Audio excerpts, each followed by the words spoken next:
What is up, my friends? My name is Echo Throwing. Today we are here with episode 13, I believe it is, of the Spring Trap. We have RUDAX with us today, and we're talking a lot about Clash of Clans, CWL, and whatever else comes up from your questions that you guys have been submitting all week long on Twitter, on Discord, and any other way that you guys try and contact us. I hope you're all doing well. Thank you guys for all jumping in here so quickly. We have a whole bunch of you here today, and I'm excited for the show. Goon, are you excited for the show today, brother? Man, I'm pumped, dude. I'm pumped. Let's get it going. Let's get it going. And like I said, we have RUDAX here as our guest. How you doing today, man? Why don't you tell everyone a little bit about yourself, who you are, and why you're here? Well, thanks for having me, guys. I'm super honored, actually, and excited. I'm following like a bunch of great guests, so I hope I can live up to the hype. Yeah, I'm RUDAX. Probably best known for the CWL podcast. I hosted that a couple of seasons now. I think we've done like 40 odd episodes with my buddy Murtar. We go way back, and yeah, man, we just love the CWL, love the league. Obviously, I work as a senior admin as well, so I have a lot to do behind the scenes with that. You know, played Clash for coming up to 5 years. It's ridiculous, really. Like a lot of my life spent on this mobile game. So just love the game, love the league, love the people. That's me. Yeah, and you know what? Awesome. A lot of people here have that in common with you. Love the community, love the game, and that's why we're all here in this show right now. And let me remind everyone how the show works. If you're new here, remember all the questions that we get throughout the week are the ones that we tackle first. Then towards the end of the show, we start taking questions from you guys in the chat. So if you do have questions, feel free to throw them in there. I'll copy paste them and we'll get to them later on in the show. Unless if it's something that's really fantastic, maybe I'll hop on it right there. And all the while, we have some footage going on from two of the most recent Assassin's Core wars. This one against Boston Tea Party, and the other one was a CWL war.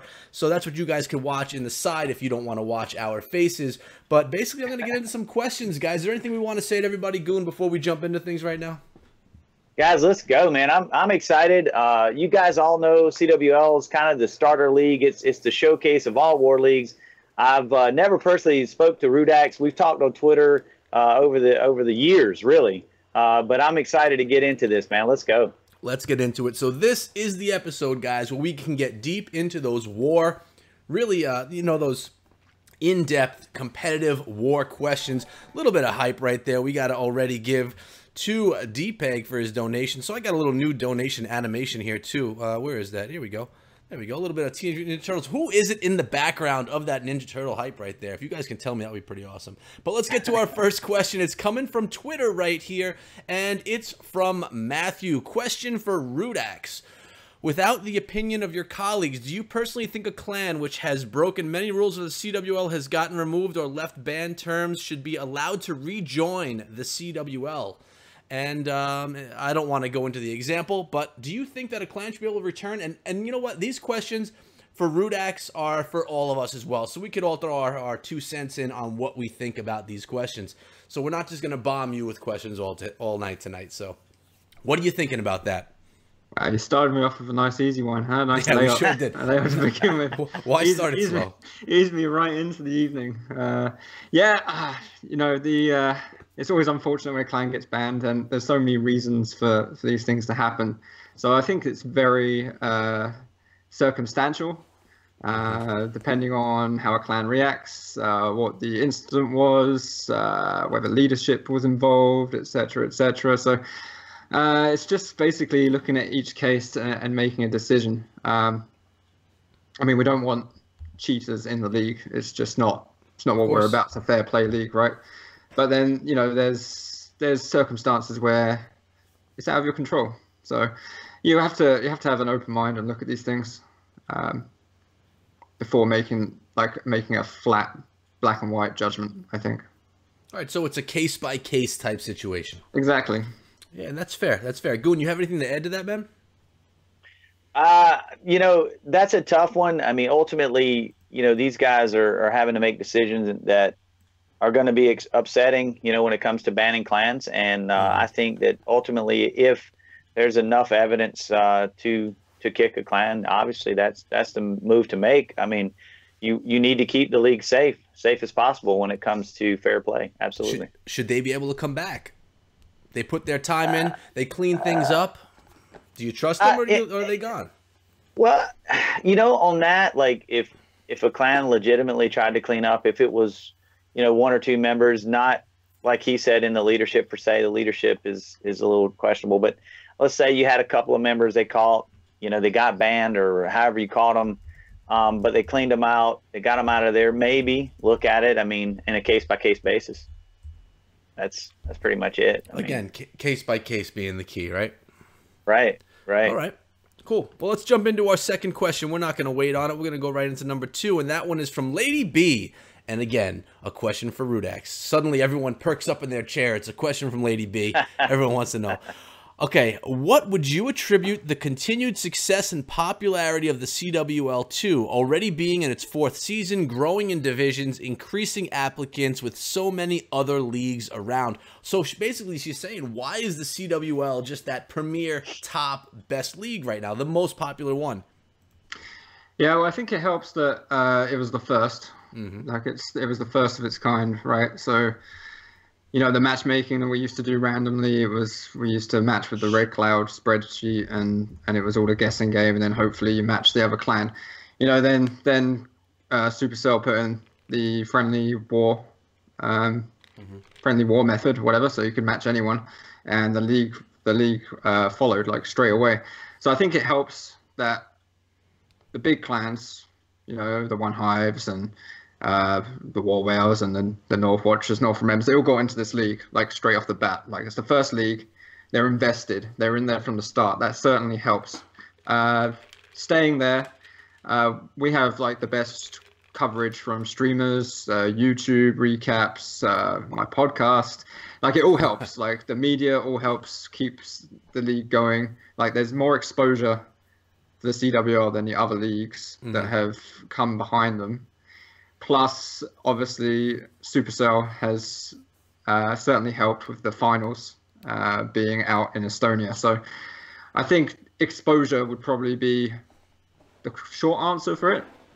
And being the first certainly helps. Right. Yeah, that makes sense. And it's funny because new leagues pop up all the time. And there has been more than one time when they contact me and they talk about getting coverage. They want media coverage of some way. And I think that's a huge part of it. Anything that's getting coverage, especially from some, people with a lot of influence on YouTube or on Twitch, they're basically promoting, advertising what's going on. And I think you got it right there that the CWL has a lot of good people out there back and really putting it in the spotlight. Plus, Supercell making it a big deal as well. Is that the only league that Supercell has, I guess, officially recognized?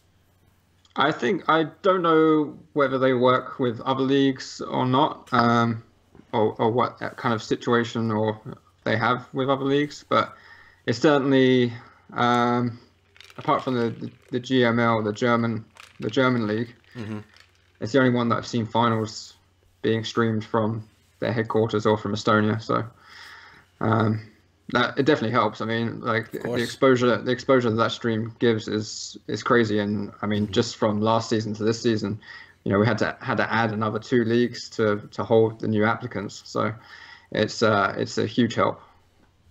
Goon, you have anything to add to that one, brother? Well, I was just going to say, you guys ain't hurting for applicants, that's for sure. I mean, no. You guys everybody's knocking at the door, I'm sure, for the CWL. No, yeah. People and everyone wants to be in a CWL clan now. I've just basically been putting together my new server, which is a lot of people from my own community. And the number one question that people that are new to my server ask is, I want to get into a CWL clan. It just seems to be what everyone wants to do because it's recognized, it's legit. And we need to remember that everyone is not ready for a CWL clan, though, right? You gotta be up Agree with that. Yeah, exactly. Agree with that. It's a lot of work, honestly. But yeah, anyway. Exactly. Yes.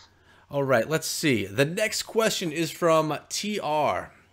Does Supercell expect that introducing the new Town Hall and new content this year would bring back the retired players, and would it attract more players? We'll take that part of the question first. So we're off the CWL for a moment.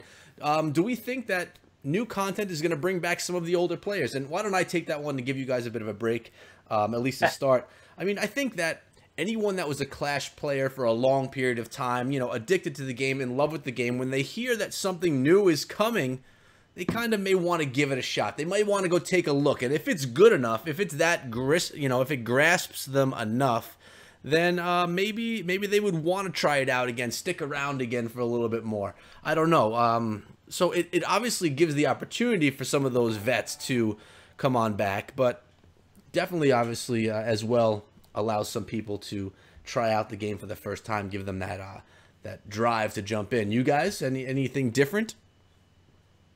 First off, I want to give some donation hype to DPAG and Garen. I appreciate it.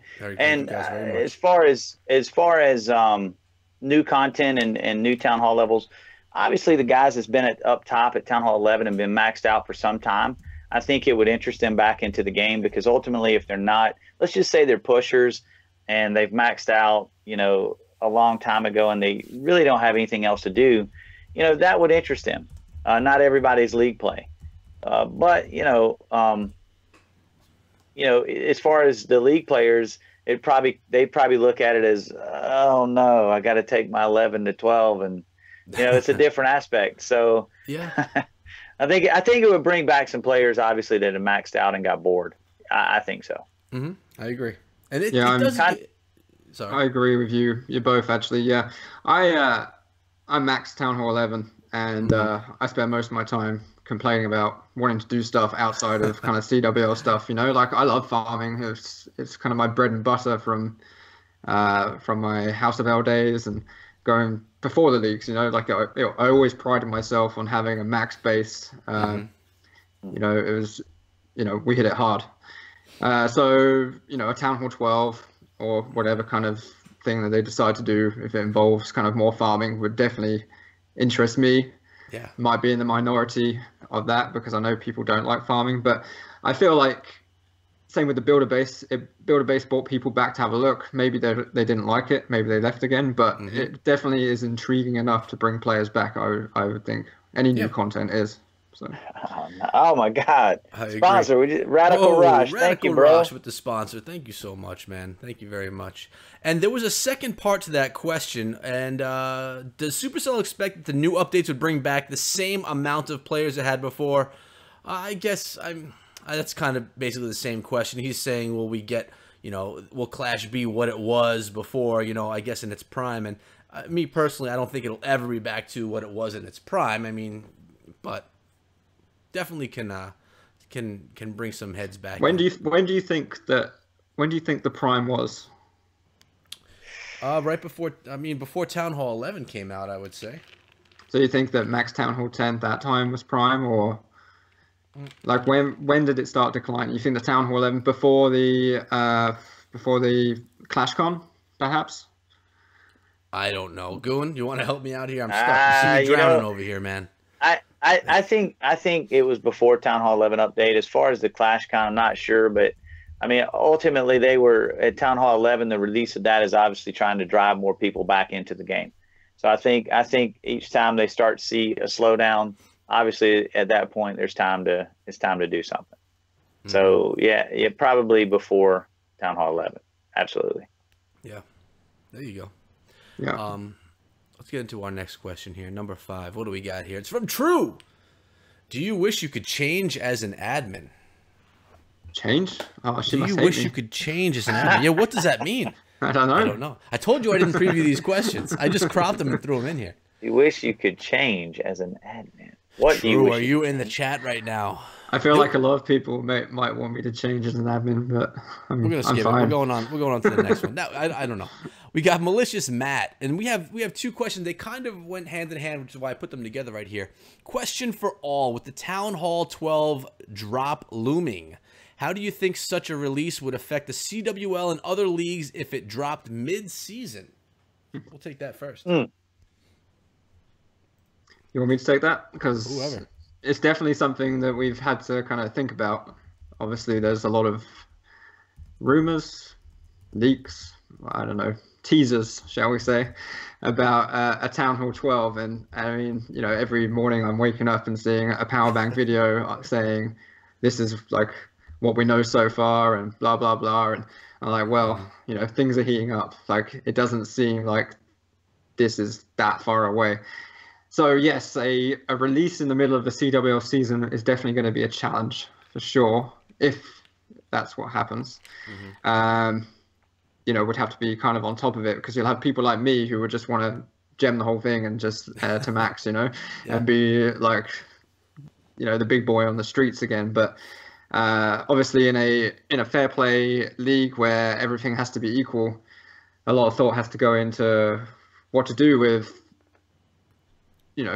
players going up to Town Hall 12, and you don't want to limit that because we're playing a game. You want to play, you want to farm, but we obviously have to take that into consideration. So it'll definitely be interesting if that happens. But it is being discussed, because you have to be on top of it.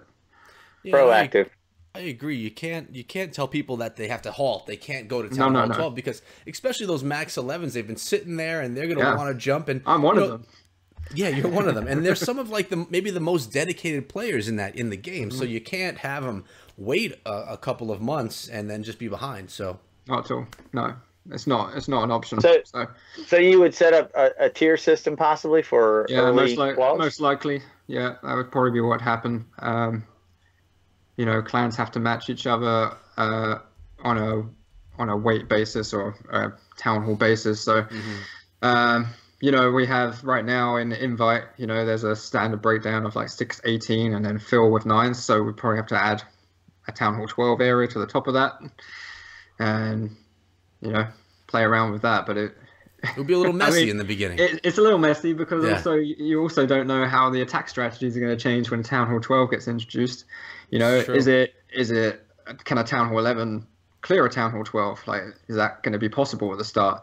Can a Town Hall 12, is it worth them dipping, or do they have to take out another Town Hall 12? Like, you have to think of breakdown things, and it's all very mathematical in the end. And unfortunately, you want a few weeks to kind of see how it affects everything. Just like with the Infernos for Town Hall 10, when they were nerfed, we took a few weeks before deciding what we were going to do in regards to the tiers for Town Hall 10. You'd want that with the Town Hall 12, but if it's in the middle of the season, you don't get that opportunity. So it'll be some fast work and some interesting times. But hey, all good fun, right? But I guess you have to kind of roll with the game, you know. Just because the league's going doesn't mean Supercell's going to halt everything.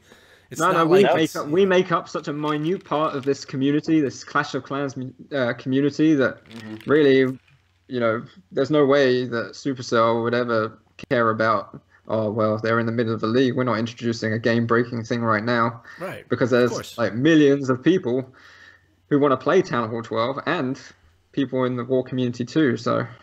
Yeah, I agree. Right.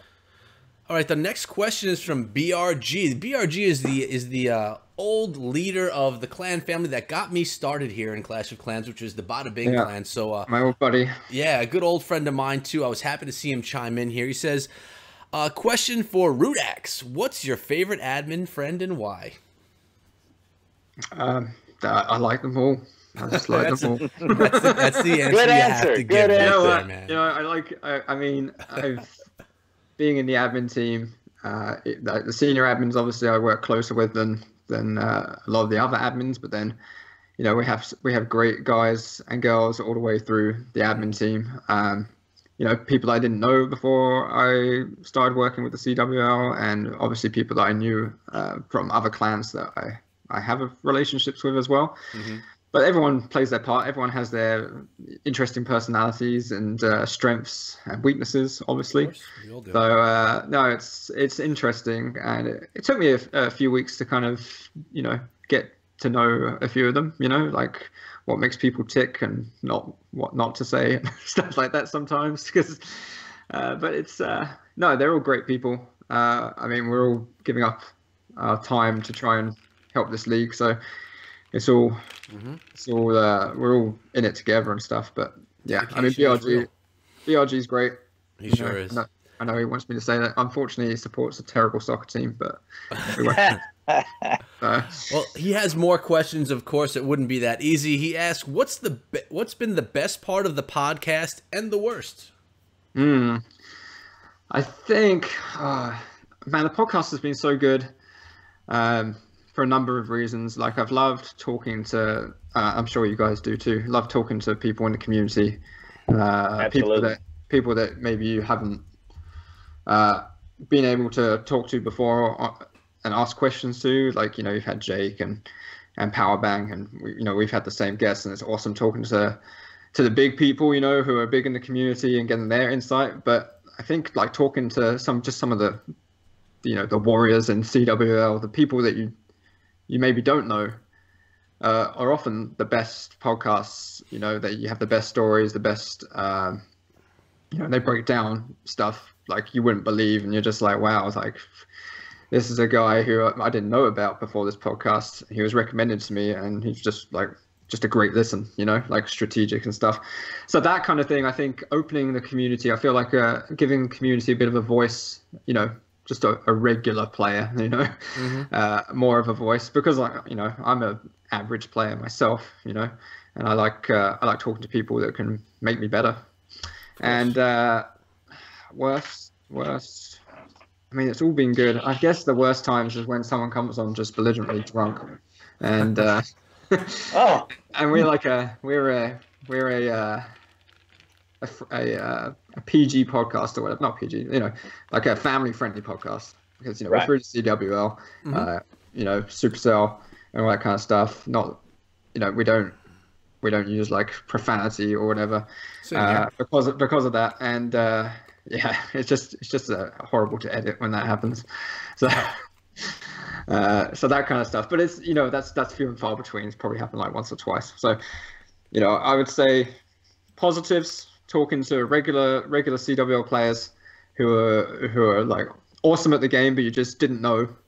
And then, you know, negatives is when someone comes on after telling them, you know, we're family friendly, no drama, and it just turns out being that way. But, you know, we're pre-recorded, so it doesn't matter so much. I can edit it. If I came on drunk tonight, Echo, you wouldn't be very happy. I would not be able to edit anything. It would be live and raw, and probably demonetized also, to be honest. So I'm drinking water, so don't worry. That's fine. All right, let's get into question number 8. It's from Juju, and Juju asks, question for RUDAX. What's your favorite drink when playing Clash? I guess they know what ours are, Goon. Because Yes. they didn't ask us. What do you drink? Well, my usual drink while playing Cash is Cash. I wish. While playing Clash, I'm usually drinking my tears after failing an attack. But you know, I don't drink. I think insinuating alcohol, but I don't really drink these days. I have 2 young kids and a family, and gone are the days where I can take a Sunday and just get drunk and play Clash. My attacks are done between family activities, and I mean, I know you guys both have families, so Yep, exactly. you probably understand Bathroom that. clashers, man. Yeah, so it's tough. Like my attacks are done like during nap time, and then I'll sneak away before I put them down to bed for my second attack. I was a heavy Pepsi drinker, so I drank a lot of Pepsi. But yeah, nothing really alcoholic. My only time I really drank in Clash, it was when you remember Legends League, when it was it changed from just getting kind of like one trophy an attack to where it kind of, they made the 5,000 and they made it so it wasn't just one trophy an attack. I can't remember what they did. They introduced the Legend Leagues where it resets. That's what they did. Okay. Do you remember that? Season resets? Yeah. So you got to 5,000 cups. You went up to 5,600, and then it reset after the season again. Anyway, so that opened up more of an ability to push. So I pushed. This was like 2 years ago, 2.5 years ago. It was tough. Anyways, it was over Christmas, and I had a staff party, and the end of the season was coming up, and I was approaching Legends. So I took my iPad to my staff party and drank while I was in the clouds. The clouds were like 45 minutes to an hour and 15 minutes. Oh boy. Things haven't changed. Yeah, so I was, an attack would come up and I would do an attack. Anyway, as the night went on, I got more drunk. Anyway, an attack came up and I knew I shouldn't have done it. I knew I was too drunk and I completely failed and lost about maybe like 12 hours of pushing because of that one attack. But yeah, since then I just stayed away from alcohol and clashing. It's just... it was a big waste of time. Doesn't make for the best attacks, right? No, it wasn't good. Well, even if they go bad, though, you think they were good. Yeah, and that's what really matters. You don't get quite so angry. I looked like a loser. I looked like a loser the whole night playing Clash at a staff party. There wasn't even any payoff at the end of it. I lost cups. So. Oh, man. That's true. All right, we got one coming here from Mangus, and Mangus asks for RUDAX again. What was your inspiration to move to the Maritimes? What's your favorite pub, and are you more of a Dome fellow? Yeah, so I live up in Halifax, in Nova Scotia, in Canada. So the Maritimes of Canada, basically. Yeah, I moved here because I met my wife in the States about 12, 13 years ago.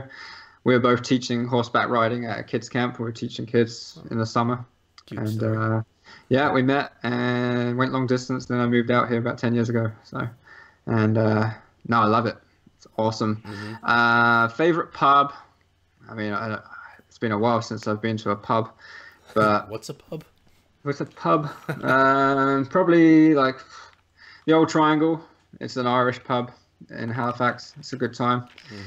And no, I haven't been to the Dome. The Dome's like a nightclub. They call it the Dirty Dome up in Halifax. It's a dirty nightclub. Haven't been there for a few years now. So it's funny. The company I work for actually own the Dome. So oh, there you go.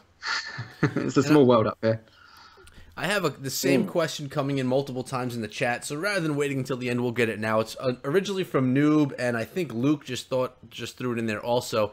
What do you think is going to happen to Town Hall 9 if Town Hall 12 gets released? Do you think it's going to be gone from CWL competitive play, or do you think it's going to have its place? Is there room for 4 Town Halls in competitive play? Big question. Yeah, it is. I mean, it depends if Supercell do anything, because right now it's still arguably probably the most balanced Town Hall. I mean, it's still like a 60% hit rate. I mean, so you're more likely to succeed than fail, right? And it's good to succeed. So It's tough to know because it depends what happens. I don't see a problem with 4 Town Halls. I will say that I think that a lot of people will start moving up from Town Hall 9 if a 12 is introduced, and I feel like perhaps that will push us in that kind of direction. But I don't see Town Hall 9 being completely like shut off. You can't, like, there's so many people just sitting at max Town Hall 9, and to get to 10 it's a grind. So either you have to allow for some time for people to do that, give them a heads up as well that that's going to happen, and that's going to take time. So I think 9 will be safe for a bit. Okay. Okay. But It it depends. Has the hit rate for 9 since the last update? I mean, has it I know it increased some, but has it increased substantially to the point that it's messing up the viability of 9? You know, like, no, is it? It's not at all. It's not actually. Right. It's increased like a little bit, but no, it's not changed in the slightest. It's still, I think it was still in the 60% range last season, so it's not Right. It's not broken, you know. Okay, good, good. Yep. All right, so now we can get to our final question here from Twitter, and it's from Sean. And Sean, also a question for you. What are you looking forward to most this CWL season, and what's the story behind Fantasy CWL? And he wants some help building bases. Yeah, I'm infamous for my poor base building skills. I went through a stretch last season where I'm a max Town Hall 11. I got fresh every week, I think since week 4. Oh boy. It was you know, they have a Town Hall 10s hitting 11s. Last season was a 30% hit rate. So statistically, I should have got at least one kind of defense, but no, never really happened. So it's been a bit of a thorn in my side. What am I excited about this season? I think it's going to be the most competitive season in Invite for sure. I don't think there's a clear clan which is clearly above everyone else, which I feel in past seasons there seems to have been like 1 or 2 which have been head and shoulders above the rest.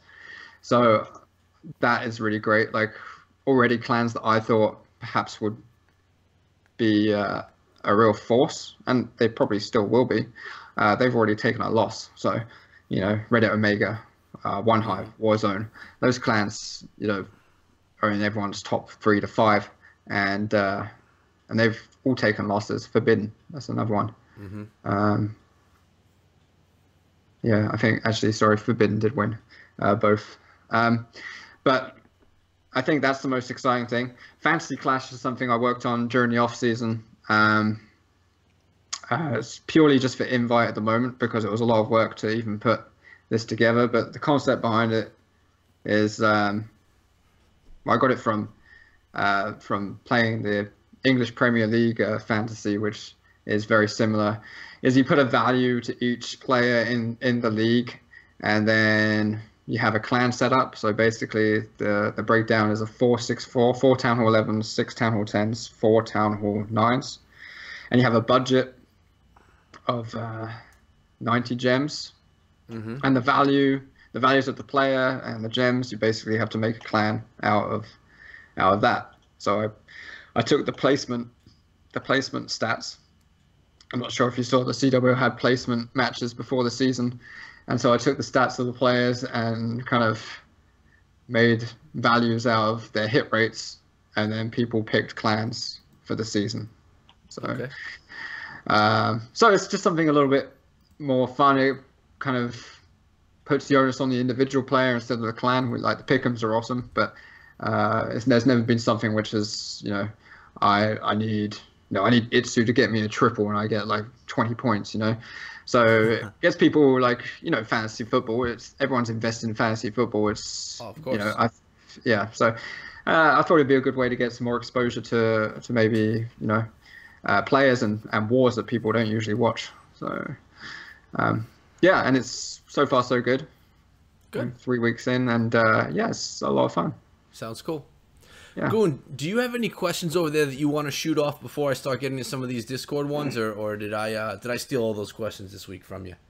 Yeah, it's okay, man. I sent them all in, dude, and it's all good. I got a question though, like, as far as CWL play, RUDAX, I don't know if you watch recaps and all that stuff. I know you got a lot of stuff you're doing, but have you noticed, I have as a content creator, and I guarantee Echo has as well, post update, Town Hall 10, Town Hall 11, I'm seeing a lot of hog action. I mean, a lot of hog action. And I'm not seeing a lot of other stuff. I am seeing some air, there's still some air attacks going on, still some bow witch attacks, but I'm seeing a lot of hog action. So I'm wondering if it's just the fact that people can do that, or in fact, is hogs the new witch now for Town Hall 10 and 11? Are they more consistent, or is it just the fact that people can do hog attacks at 10 and 11 and they find it fascinating? Yeah, I mean, I think people have always loved hogs. You've been playing a long time as well. You remember the good old days, hogging Town Hall 9, Town Hall 8. Yep. Like, the good old days were the good old days. So I think there's a lot of nostalgia there with 10 and 11 for people using hogs. But they are, like, really, like, powerful. The Inferno, just focusing on, like, one troop now, that definitely helps with hogging bases. Not having to freeze an Inferno to go through it. You have that heal, you can heal through. So I think that, with the right base, it's very powerful. I'm noticing a lot more hogs, a lot less Laloon, which is, unfortunate. And yeah, some less bow witch, I guess. I don't know. I still see that quite a lot. I feel like ground is back, air is kind of not Absolutely. so much right now. I noticed that as well as an 11 dipping on 10s, everything's on ground again. It used to be on air, so it makes things a lot more difficult.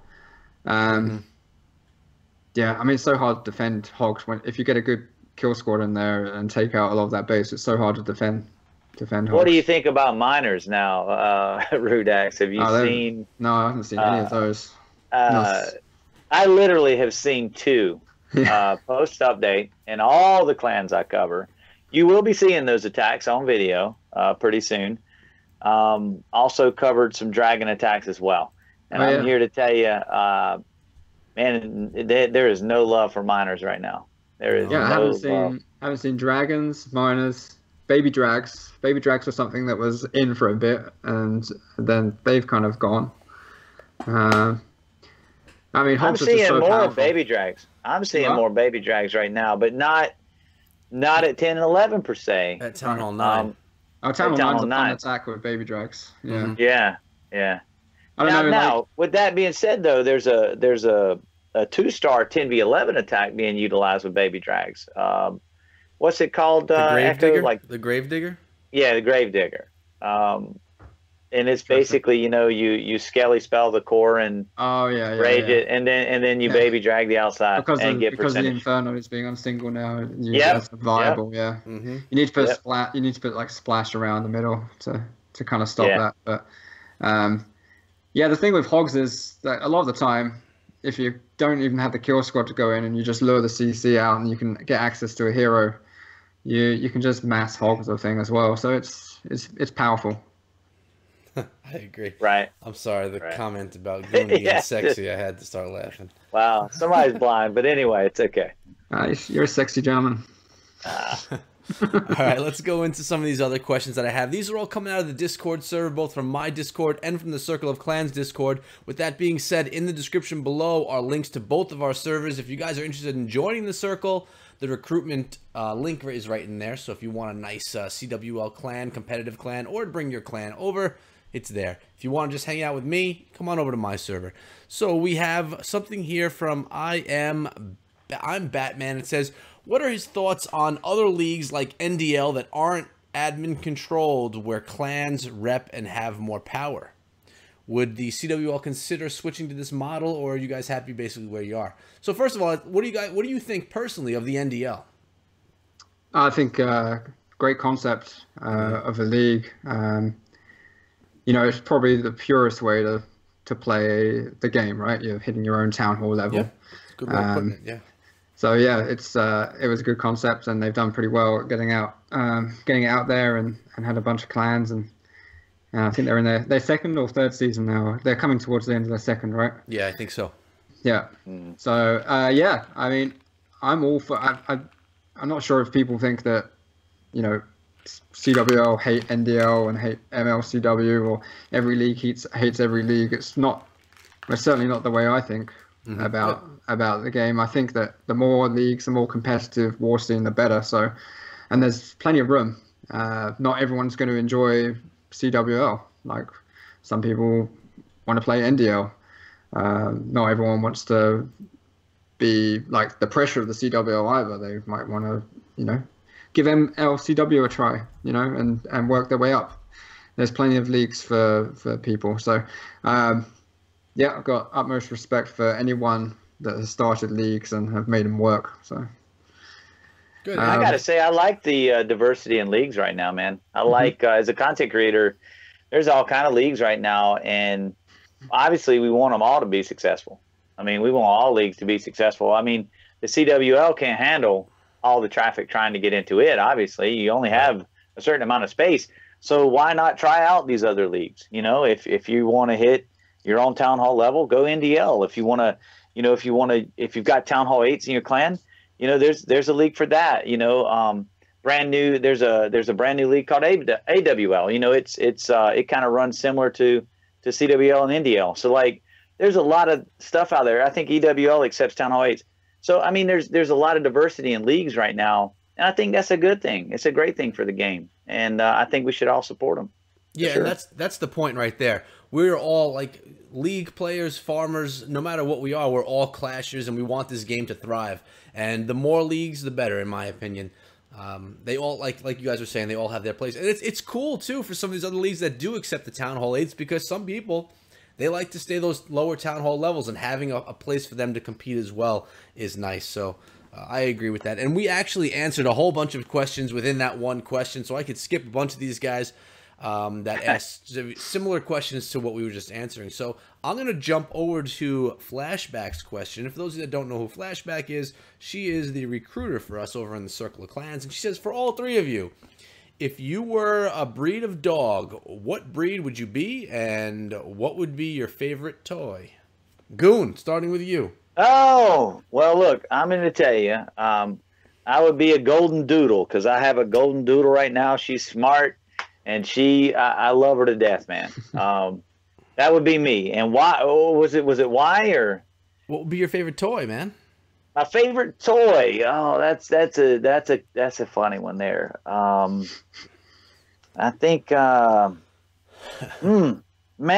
I mean, that's a hard one. My favorite toy is a dog. I have to think as a dog, because I'd say my favorite toy was Clash of Clans on my phone, but that wouldn't be the case with. It'd be tough with your paws. Yeah, it'd be tough. Yeah, sure maybe maybe a big giant bone or something. I don't know, big man. Giant bone. You would say that, Goon. You dirty.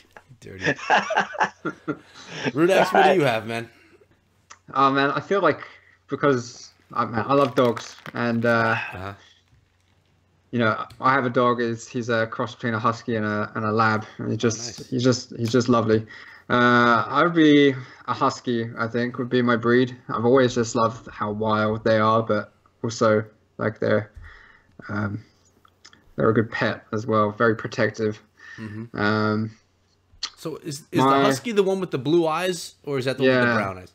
The blue eyes. Yeah. Those are pretty dogs. And the toy, you know, I like a bit of frisbee, so maybe a frisbee. That's a good answer. It's better than bone. I'm not sure if a husky would care about a frisbee, but you know, I would. Okay, well, yeah, it's your choice, right? There you go. And for me, I'd like to be a Rottweiler, just because it's my all-time favorite dog. I've had a lot of dogs growing up and as an adult, and I've always wanted a Rottie, never had one. I think they're beautiful dogs. I'm impressed with how big their head is. I just always think that they're just gorgeous. And the toy would probably be like a squeaky hamburger. One of my dogs had that when I was a kid, and for some reason that toy sticks in my head. So if I were a Rottweiler, I would want my own squeaky hamburger toy. I tell you what, you picked a breed, Echo, that I used to read meters like a long time ago, and man, there was 1 yard that had this Rottweiler that absolutely hated me. He hated me. And man, he tried to eat me alive every time I read that meter. That's so yeah, those are scary. They scare me, dude. Anyway, he's a tough one. Fitting then. All right, so we got a question coming in here from Srinath, and it's for you, RUDAX. He says, is there any chance of making Fantasy League for those who missed to do the entries before? So is there a way to do Fantasy for people that didn't get started, I guess, in the beginning? Not currently, but I am going to introduce a kind of a weekly thing after the bye week. So instead of it being a whole season, you know, the people in the season will stay in the season, but almost like a DFS, like a daily fantasy thing. You pick your team for that week instead, and then at the end of the week, you get your points, and then you have your weekly winner, and then it resets the next week, and you can repick. So there is going to be a way for people to keep playing if they've missed out, but it's going to be a different kind of format. So okay, cool. And he also asks, what are our favorite attack strategies at our town hall levels right now? And I guess it's base dependent, obviously, but well, I kind of suck these days, so all I have are bad attack strategies. You know, I enjoy anything that triples. I'm not very technical. I'm not one of those guys that can count tiles or I see a base and can break something down. So if I have an attack which is a high probability of a triple, that's the attack I use. So I've often used the Bow Witch. You know, the Spam Lalo. You know, I enjoyed the 11. I've got a few 11v11 triples with the Queen Walk Bow Witch. So I guess that would be my favorite, even though it's a ugly attack, and anyone that actually is any good at the game would frown upon me using it. But hey, it gets the job done, right? So I love some Bow Witch. Whatever gets the triple, man. Whatever gets it. That's the way I see it. It's the way I mean, you know, we all, you know, as content creators, we see so many witch attacks, and I mean, I've seen so many now. I don't record them unless they're very specialized at this point. But make no mistake, that attack is a consistent option for especially a fresh hit. Absolutely. I always describe myself as not a good player, but someone who was good with high probability attacks, basically. So we just hedge my bets. Obviously, I'm an 11, so overpowering a 10 it should be easy. But I always was able to kind of pick a high probability of success. Not so much this season, unfortunately, but last season was a good season. All right. Right. Well, yeah. Echo, wait. You didn't answer me, and you didn't answer that question. Oh, I got to tell you immediately. For me, like as far as my favorite attacks, and take in mind, I'm a Town Hall 9. I do have an 11. I'm farming right now, but it is nowhere near any type of league play. But for me, Town Hall 9, the two attacks that I use primarily is Gobo Laloon, which Echo we did that video on, obviously. Yes, and Queen Walk Laloon. Those are I literally just rolled out one of those I think last 4 in Old Rivals. But ultimately, those are the two attacks that I see the most.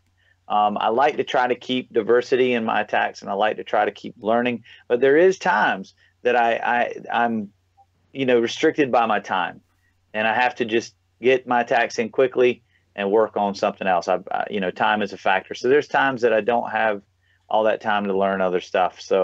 But those two are my go-tos. If I can see a base that I can take with those two attacks, I'm going to hit that base first, usually, right now, as far as current meta.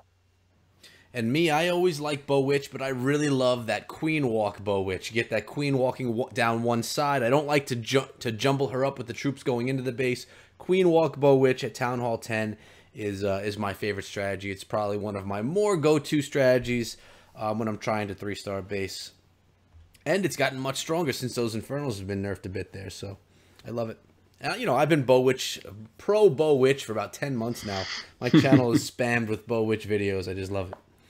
Let's move on, though. So there you go, D-Peg. We got your question answered. We got Tushar, RUDAX.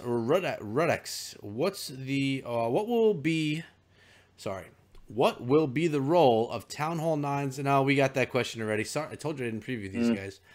Yeah. Will Supercell ever allow us to donate gold, elixir, and dark elixir to other clanmates? RW is asking. I we can donate tell our you, resources? I'm going to jump right on that and say no, because like if you're maxed out, it's obvious to what Darian said on our show with him. They want people to move forward. They want people to hit the button. If you're a 9, they want you to go to 10. If you're an 11, when 12 comes out, they're going to want you to go to 12. So, I mean, Supercell is pushing the end game and not worried about people staying at a town hall level. That's what I'm getting from all of it. Yeah, I agree. And if you're allowed to donate your resources, it's promoting you sticking at a town hall level, and you could still farm if you want to, because you can help your clan out. So I agree with you on that one, Goon, that is not something that's going to be coming to game. He also asks if we're going to be able to if we will ever be able to trade in our resources for gems, and I would have the same answer to that question. Because it's going to make you have to, it's going to promote sticking around. Even more, actually, because you can get that loot, and then you could just get gems for it. And I don't know what you would do with your gems if you're maxed out at a town hall level, but who knows? I don't know. I don't know, man. No, I don't think so. Anything on that, RUDAX? Yeah, I'm with you guys. I can't see it. Will we ever get those blue electric walls back? They were OP, says Master. I love those. I hope so. They are so good. I do too, man. I had them for a bit, and then they stole them away. It was like my ambition was to have like a full base of blue electrics, and they stole them away. Yeah, I hope so.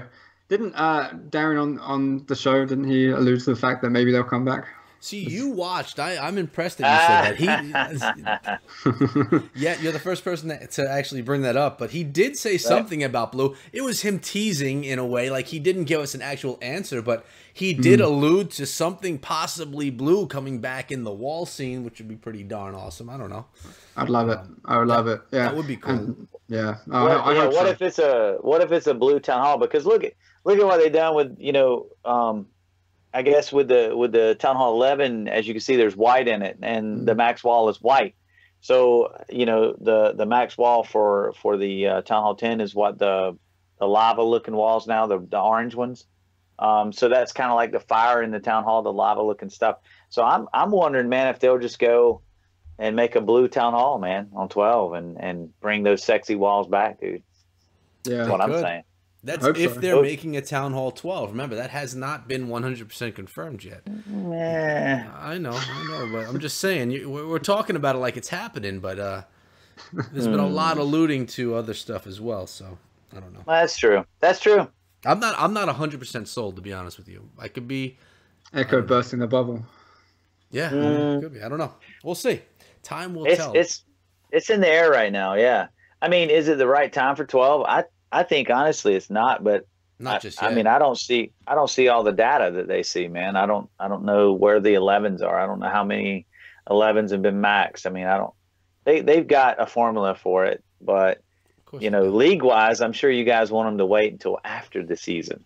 That would be nice. That'd be preferable, but yeah, I don't know. It's tough to know because I only really know our clans, the CWL clans, and I know that percentage wise, Town Hall 11s, we probably have about half as many 11s than 10s. So it just doesn't seem like there's a lot of people at max 11 yet. But I know they've alluded to the fact that there's other stuff that might be involved. So it's all part of the plan.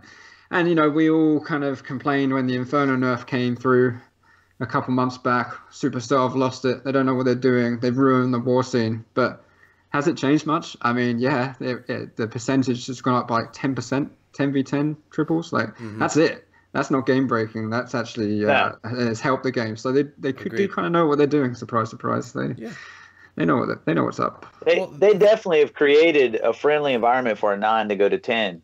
I mean, I'll tell you, man. If I'm in 2 league clans with my 9s right now, and honestly, I'm kind of thinking about hitting the button on one of them, but I'm farming that 11 right now, so it kind of makes me not want to really do it.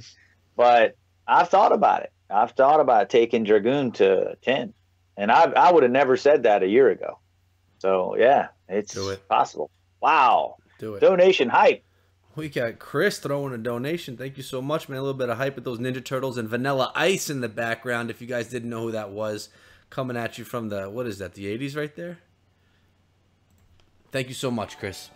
All right, so I'm going to ask you a question, man. I'm going to jump the line of all these questions that came in and ask you one of my own. It's actually not even asking a question. It's for all the people, and I'm telling you, I have people literally DMing me every day. I want to join a CWL clan. What should someone do? Like, what are the requirements that they should have to join a CWL clan? What should they look like? How confident should they be in their attacks? What should they be able to bring to the scene when they're trying to join some CWL clans? Can you give any suggestions or advice to these people? Because obviously some people that are coming through are legit, but you have a lot of them that are maybe they want to be better attackers, and they'll tell me, I want to come to a CWL clan so I could learn to be better. And really that's not the case for them. So fill me in on what someone should be looking for. Yeah, it's tough for people to become better. Usually when you go to a CWL clan, you're almost the package. You know, you're kind of already there. You know, if the credentials, I guess what clans are looking for in a CWL is that you're basically max. Like if you're a 9, you're max. There really isn't any kind of leeway in that. There's no tiers, right? So max heroes. I think maybe some clans would take a little lower in heroes, maybe 25 above, but you're looking at max basically. Town Hall 10. You're looking to fit into one of the tiers that's needed. You're looking for your heroes to be basically max again. Max heroes is basically what you need at all Town Hall levels. And Town Hall 11, you probably need to be max too. The process of getting into a CWL clan, it can be tough for someone that hasn't got their ear to the ground on stuff, I guess. You know, seems almost intimidating to try and join one of these clans. Usually clans would take you on a tryout basis, and you'll do some FCs and stuff. So I would practice your attacks.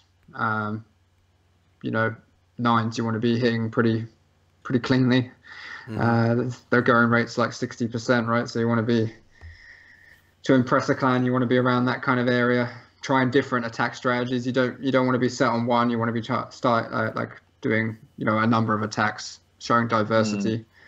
You know, same at 10. 10v11 was a huge deal last season. It's fast becoming not as big a deal because bases are more set up to defend 11v11 now. So you need to be kind of competent at 10v10. And then as an 11, you either need to be dipping well or have some 11v11 action in you. So best thing to do is to just ask clans. Like, you know, a lot of these big families have starter clans. You know, like One Hive have One Hive Prime, who only recently have just gone into the CWL and one of the leagues, but they had a great thing going, and still do, where Prime was a great place to learn.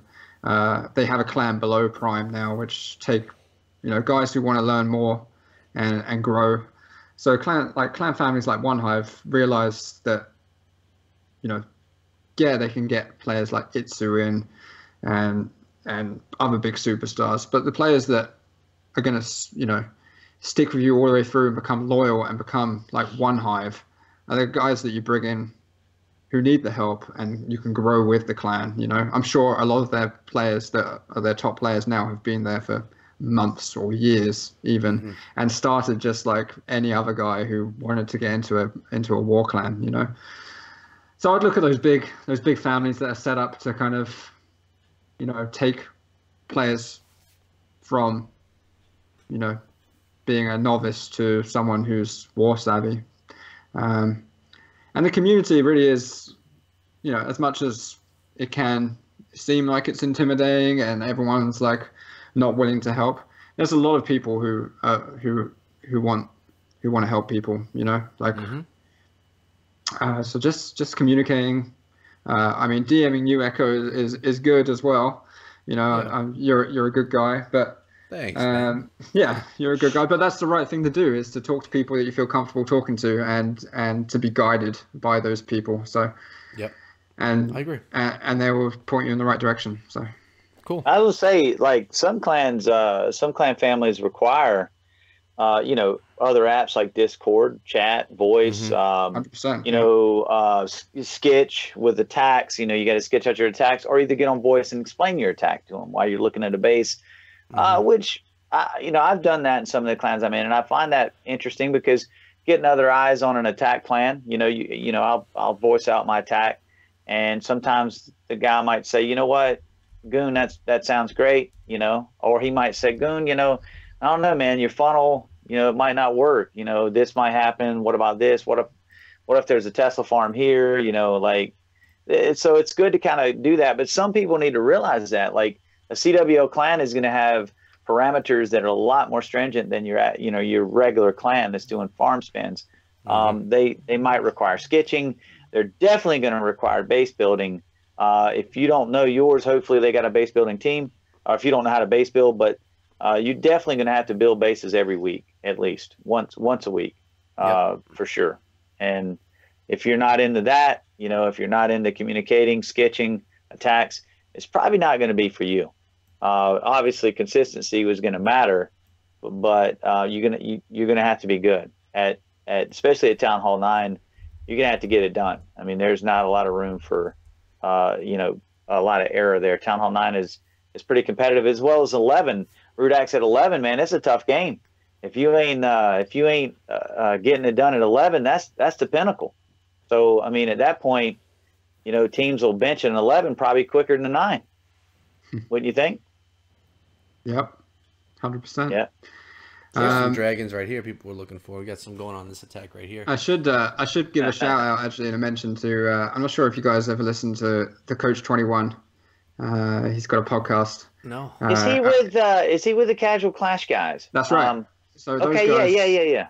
Those guys I think would be a good kind of area to look at, because they're not doing CWL spins, but they're doing attacks that are in the CWL. So if you want to join that kind of area and learn before trying to hit a CWL clan up, that would be good. But he does a podcast every week, Drive Time podcast, and yeah, it's awesome. It's him in his car talking Clash for 45 minutes by himself. That's funny. But like the first time you hear it, you're just like, this guy's crazy. But I listen to him every week. He's awesome, and you know, he's not part of the war scene or anything. He's a casual player.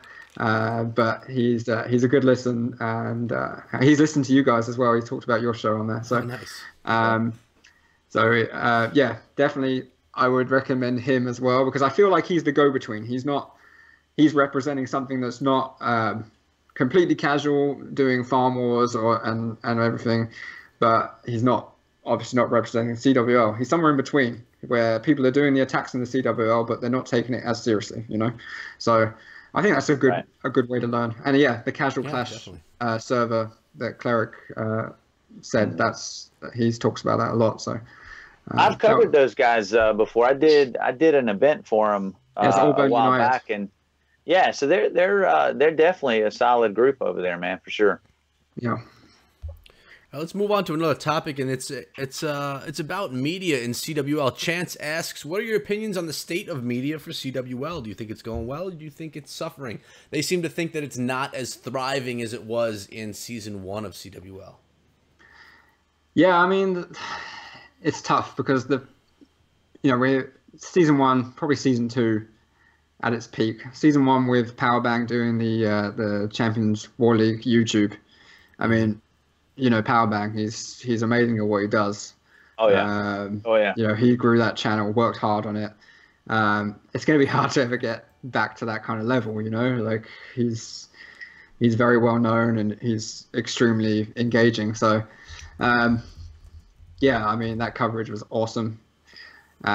We have recently revived the YouTube channel. Jackadunga and Bones Juice doing a great job on there. They've set up kind of little interview things for clans and recaps of Invite and the other leagues as well. So it's been revived and it's had a good start. So it's nice to have some action on there. It's been a long time, probably like over a season. So it's good to have that exposure. Streaming wise, it's there definitely aren't as many streamers as there were in Season 2. Like, it was such a new concept. Everyone wanted to be involved. You know, Cooper Trooper was still streaming Clash, Monster Deface still streaming Clash. You know, the list goes on, and it was awesome because there was massive YouTubers who have massive massive streamers, Twitch streamers, massive followers, putting out content CWL every single week. These guys don't stream Clash anymore. You know, they're playing Fortnite and Lineage 2. So yeah, get out of here with that. The Clash killers. So it's tough because we still have great streamers. You know, like Adam, Lady B. They're on every week covering like 2 to 3 wars. Always covering it. We actually have Lady B in the chat right now. She just stopped in to say hi. Time to Clash is here. Time to Clash is here as well. They came in together as a group. Look at that. Isn't that cute? Isn't that cute? Yeah. Beautiful. So it's not as prevalent this season, but we have, you know, new streamers coming through, and I think it's trying to get, you know, some of these streamers more exposure and getting them in on some of the action. So it's a tough job for sure. Yep, it is. Right, for sure. Echo, you should stream some Cleric. Here we go. Let's get us going. I'm scared. I'm down for events. I'm down for events, man. I really cover a lot of clans right now, and ultimately I owe my loyalty to them, and I want to support the leagues as well. And I would love to do work with you guys anytime, RUDAX, if I can, but I just can't commit to like every week, you know. But I would definitely do some events for sure. I'd love to. You sound like every girl I've tried to pick up. Let's get into D-Peg's next question. He says, should Supercell get rid of the cooldown so fair play people can combat the TWC server and auto touch scripts being used in the game in leagues? Honestly, I don't even know what that question means, but you guys probably do. Yeah, well, what he's saying is that because the cheaters can practice attacks, and maybe fair play people should, but I don't believe that we should have to kind of change to become what cheaters are doing. Like, it should be stamped out the other way around. So I'm not up for changing the way that we play and the way that it should be played just to make it convenient for everyone. It's not the way I see it. So I would disagree, and I would just hope that, you know, we can, well, not we, Supercell can beat this this epidemic, this modding epidemic, you know. So that would be my answer. I'm not up for like making it easier on everyone else. So. All right, we got one from Reaper for the 3 of us. If you had the power of improving the game, what ideas and concepts do you think will make the game better and make more players want to play? Goon? Come back again, man. I was reading the other question that Jeez, I was in the chat with gaming with guns. Come on, let me hear this question. This guy doesn't listen to me ever. I was reading. The question was, if we had the power to improve the game, what ideas or concepts would we bring to make it better and make more players want to play? Dude, let me tell you something. If they listen to me, man, I would have some more troops in this game at pretty much from Town Hall 8 and above. Because Town Hall 8 to me, arguably, I mean, you can disagree with me or not, but Town Hall 8 is where you're attacking, like, as far as, I guess, more skilled attacks come from. Once you got golems, you know, you can kind of lock in, make a funnel, do like a really good push type attack. From Town Hall 8 to 11, I would bring in some new troops, man. I'd let it go, man, because that's gonna give content creation, new attacks being made all the time. Like, think about if they just added two troops to the game from 8 all the way to 11. How many new attacks could you come up with right there off of just 2 troops? It would be insane. It would be insane. That's new content. That's new interest. People are like, oh crap, you know, and hype, man. It's hype. I would. That's me. I would do that. I mean, I know they're concerned with balance and all this stuff, and yes, it's concerning. But I mean, when you're talking about, you know, spicing up the game, new troops are going to do it. New troops, new spells, I mean, just bring it in.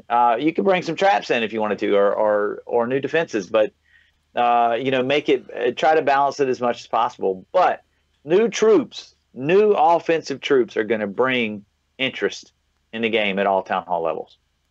Yeah, and they are talking a little bit about new traps in the comments right now, and I'm telling you, if new traps are coming to the game, I think the way that should be announced by Supercell is by a live video from Finland of the spring trap to introduce any new traps coming to the game. I'm just saying that seems like it would work. It just would fit. So yeah, I'm down with that, dude. I think we should do that. Passport is on the way. Let's go. All right, let's get into Sheldon Elite. Will you ever give love to the lower CWL leagues? Everyone always talks about invite. Will there be love for the lower guys, for the lower leagues?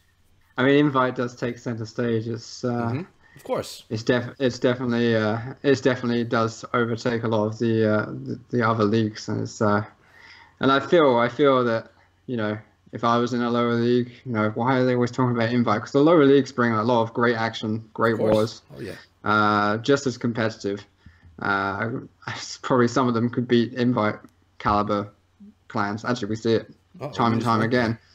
So it's just trying to give them more exposure.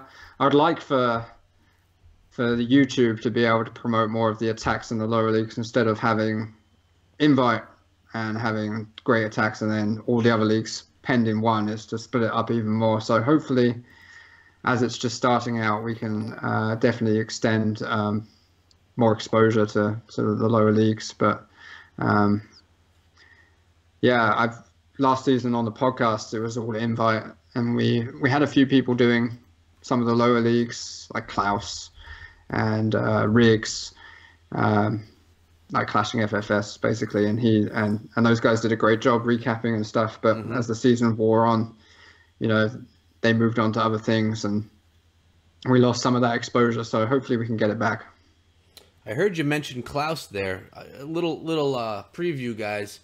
We're going to be having some news about Klaus at the end of this stream right here. So if you're interested in hearing how he has anything to do with me and Goon, stick around till the end. I'm not going to drop it right now, but we'll hold off on it. Little carrot to keep you guys here until the end. Wonder what's going on with Klaus. I don't know. We got another question here from Chaos. For all three of us, what separates the best attackers from the mediocre ones, and what do they do differently for such high hit rates?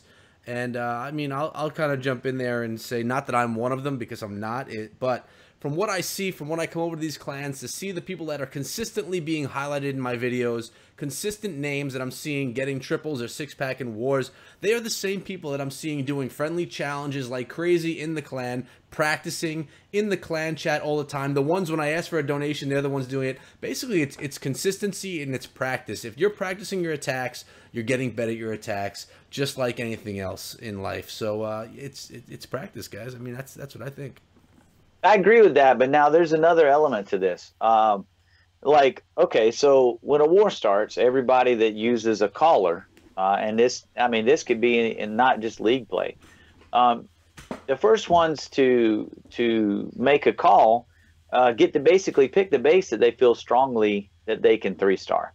So if you're like, for me, I told you Gobo Laloon or Queenwalk Laloon are two attacks that I'm looking for in bases, and I just scroll down the bases in the clans I'm in, and I try to be there when I can at the beginning of war, so I can get at least one attack on a base that I know I can smash. So I'm just scrolling down the list, and I go, bingo, this base fits my criteria.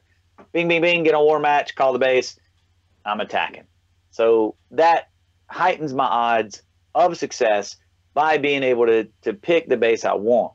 Now, if you're a guy that late attacks and you've got to clean up, you've got to be a lot more versatile. If you're going to be late to the war, you got to be more versatile, because ultimately at the end of the war, the nines or whatever surviving, you've got to be able to clean up whatever comes to you. So at that point, you've got to be able to learn a lot of different attacks and pick the one that will take down the base that is left. So agree or disagree, Rudax? I agree with Echo on the practice for sure. yeah, Cleric, obviously knowing your strengths as an attacker and being able to, it's all about timing, right? Right. I also would add like preparation for an attack. The guys who are on voice or are skitching, who are Yeah. taking the time right before an attack, figuring everything out. Those are the guys that seem to have the high success rates. The guys that are sitting there discussing everything that can happen in an attack. The guys who have a friend on spotting like stuff that's going on during the attack. Like these are the guys who are tripling. It's often not an individual effort, It's a lot of teamwork behind a great 3-star. Well, especially at 10 and 11 for sure. But now even at 9, I try, if there's a voice up, and guys are talking, I definitely try to get in there and discuss my idea on a base, especially if it's a league war. Now, if it's a farm spin or regular spin, I don't worry about it, man. I just look at it and I go on in. But if it's a league war and these are tricky bases, obviously I like to kind of bounce my plan off just to kind of make sure, hey, this is what I'm seeing. What do you see? I like to do that. I mean, some people might not, but I do.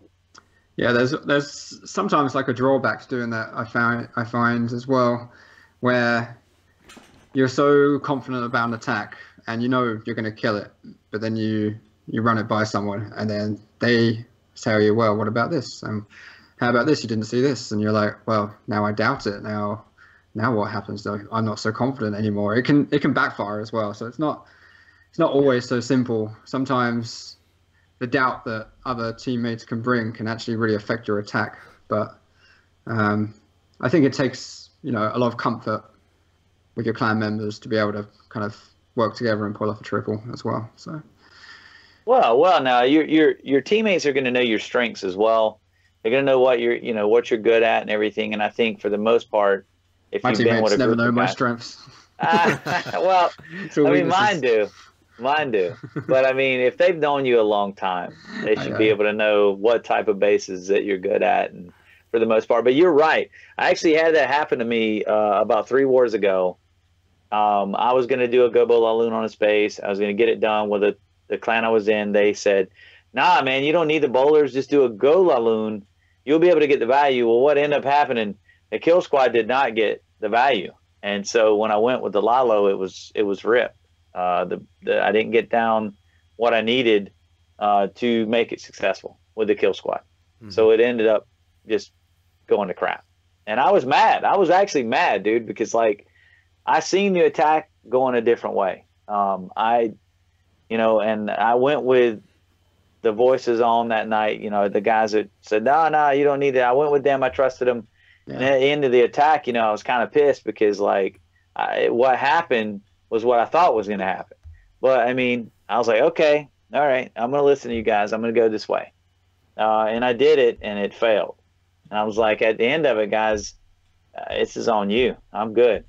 I rolled the plan. It sucked. I'm good. I'm happy.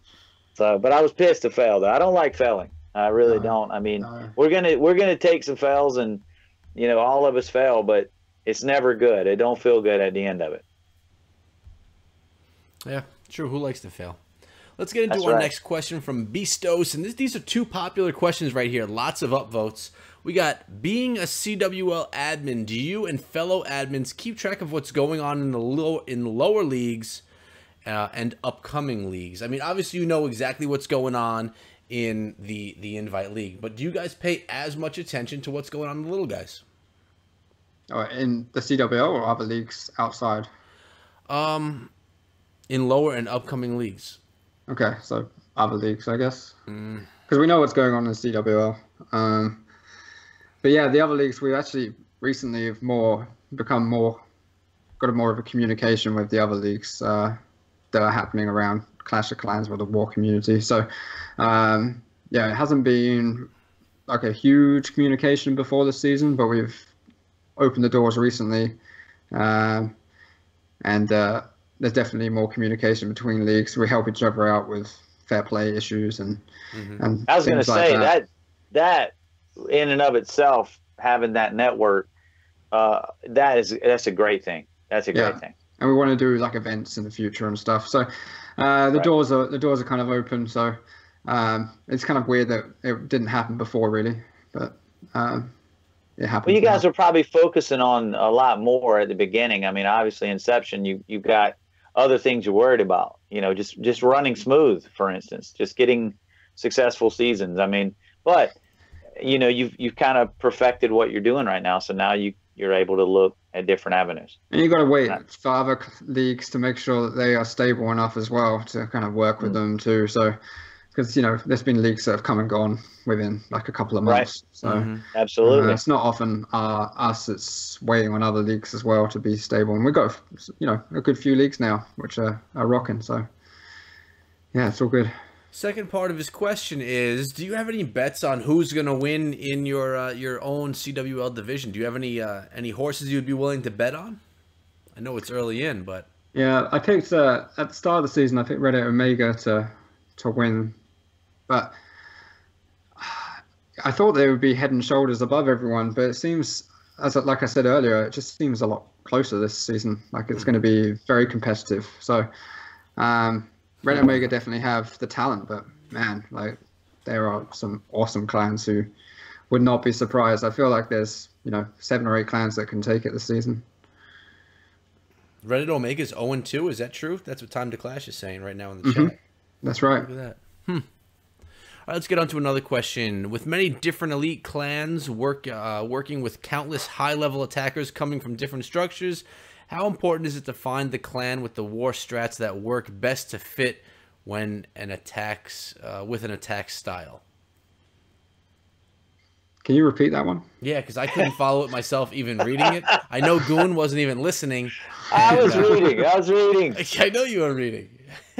With many different elite clans working with countless high-level attackers coming from different structures, how important is it to find a clan with war strats that work best to fit with an attack style?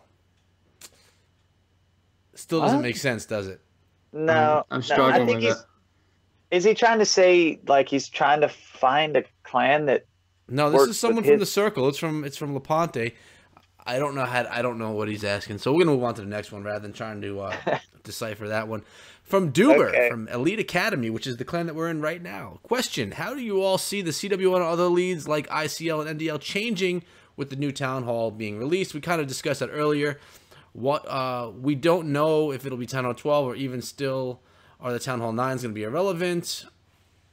Town Hall 10 and 11 leagues only ever. I guess that's the part of the question we can answer right there. Will there ever be a league just for Town Hall 10s and Town Hall 11s?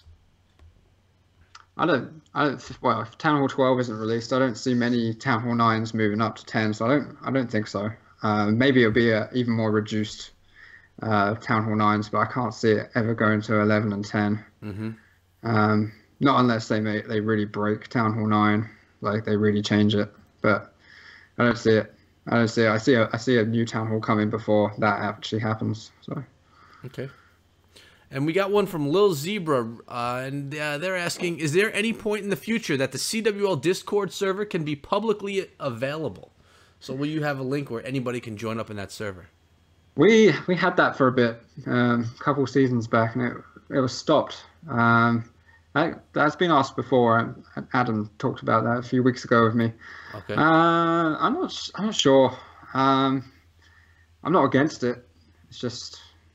Did it get messy in the server? Did people just come in there and start, throwing hate around? I guess so. It would have to be moderated again, pretty heavily. But, I like the idea of people outside the CWL getting a chance to kind of discuss and talk about it, because it's a spectator league as well, and right. It breeds more promotion having people involved. So that's why I kept the fantasy server outside of the CWL server, because I wanted more people involved than just CWL players.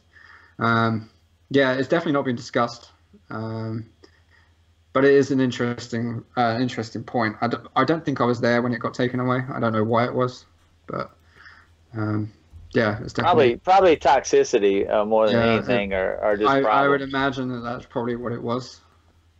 Right, but I mean, that community. I know Little Zebra, and she's part of the Clash Connections community, and basically they're just, you know, I guess with the public not being allowed per se, I mean, I guess they just want more information about the CWL. It sounded more. Yeah, like to find out the standings and all that kind of stuff. Yeah.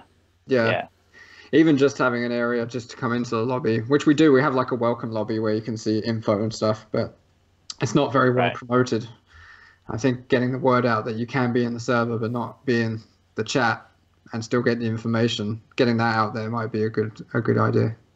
Right, and it sounded like that's what what she was trying to find out, basically. I mean, even if they're, because obviously you guys aren't, the staff's not going to be able to field constant questions from an open chat, like just people coming in from random. I mean, you would have like an informational section where they joined and they could read your rules and regs and everything like that. And at some point, if they wanted to fill out applications, they would wait for the next season, I'm sure, when you posted that on your social medias. So yeah, it's more informational. Yeah, I think. Yeah, perhaps promoting that would be a good idea. Right. We got one coming from Alex from Cold September .80, and he's asking, describe a typical day being the CWL head admin. I'm not the head, but I'm just one of the seniors. And he says, are your responsibilities as a CWL admin more intense at the beginning of the season than towards the end? Obviously, you enjoy being an admin or you wouldn't be doing it. And what made you want to be an admin in the first place? So there's a bunch of questions in there. Okay. Typical day. Yeah, what does your day look like as an admin for CWL? How much time do you actually spend doing CWL-related admin duties?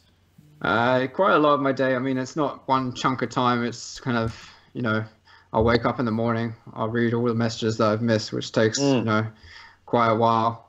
I'll go to work, then I'll set my laptop up at my desk, and so Discord's open all day, basically. So I'm usually around the server. So it's, between kind of doing what I need to do at work and that. Yeah, I do enjoy the admin work. I've always enjoyed kind of looking after things and I enjoy doing the fantasy stuff, like making a new concept. I've enjoyed the response to that. It's always good. I like to improve people's experiences in the game. Like the CWL kept me playing, so I want that for other people as well. Mm-hmm. So it's important. What were the other questions on there? The last one was, what made you want to become an admin in the first place? Yeah, basically just to keep prolong the war, the war game, really. Felt like I could do a good job. So, yeah. And the same person, Alex from Cold September, asked if there could be one troop that you nerf, which troop would it be? I guess that can go to all of us.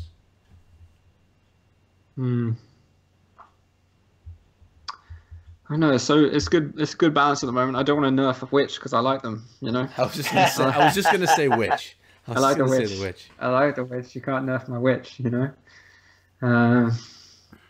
don't know. I guess it would have to be the witch, wouldn't it? It's probably the most overpowered troop. Maybe nerf the healer. Let's just get rid of the healers. Well, now think back. Think back. No, that would just kill diversity. But think back when witches sucked. I mean, it wasn't that long ago that they really weren't good. You remember the nerf where they took the skeleton ability to take out the bombs and traps and all that stuff. And for a while, witches really didn't have any favor. And then they buffed them a little bit. And man, now you see them everywhere. They're everywhere. Nerf the wall breaker. Hey, nerf the wall breaker. Oh God! Like something. And it's funny. It's funny. Like you wouldn't see probably nerf everyone else's. A year ago, you wouldn't have seen a witch attack in Invite, but I think we're seeing that now in Invite League and CWL. So yeah, I mean, I covered a clan that literally they would frown upon a witch attack, especially at Town Hall 9. It's like, but it works, right? It works. Yeah, but it does work. Now per se, I think when it comes down to consistency, some of the teams are just like, look, we need a 3, let's go. Yeah. So.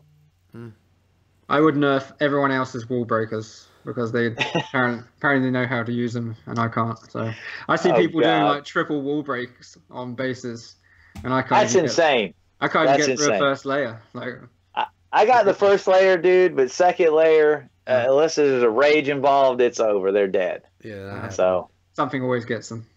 Yep. We have a good question from Skullcrackers in the chat. Why don't we just grab that right now? It says, to your best guess, how many hours would you guys say you spent on this game, and how much money have you spent on the game? I'll say myself personally, I didn't spend any money except for on that 5th builder until I started streaming the game, which is coming up on a year ago. Really, the only reason that I'm going to spend money on the game right now is if a new town hall deal, or if I need gems for boosting my barracks and stuff like that. So I've probably spent maybe $100-150 in the game. That's really it. And I've been playing it for 3.5 years or so.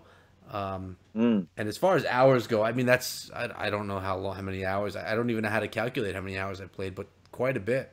I'm glad they don't show how many hours. That would be actually a cool stat to see, though, to be honest. How pathetic we are, right? A lot of hours. Yeah. Hours. Days. I don't know. Weeks, I don't know, probably. man. I looked up how much I spent on this game, unfortunately, about 3 months ago. Oh, you can look that up? Yeah, well, I looked at my old iTunes. That was a mistake. I think it was, I can't remember the exact amount, but it was definitely around $1,500, I think. Oh, wow. Okay. It's a lot. Oh, wow. That's a lot. Yeah. It's not crazy, though, when you think about it. This has been like your life. Well, it's been 5 years. Yeah, so yeah. I guess not. But I could do with that $1,500 right now, you know? Yeah, no doubt. No doubt.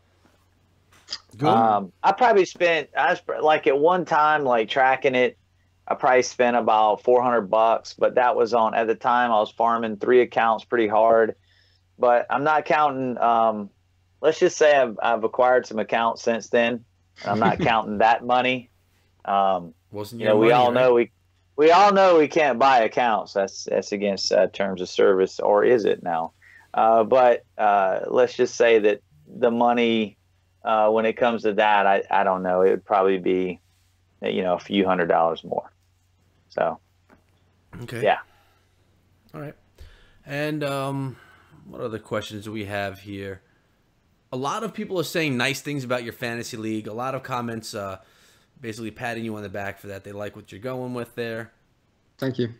And, yep. And actually, that's all of the questions we have from Discord and from Twitter. So now I have 2 questions that I copied from the chat. So at this point in time, guys, if you have any other questions you want us to discuss, throw them in the chat, and we'll keep the show going.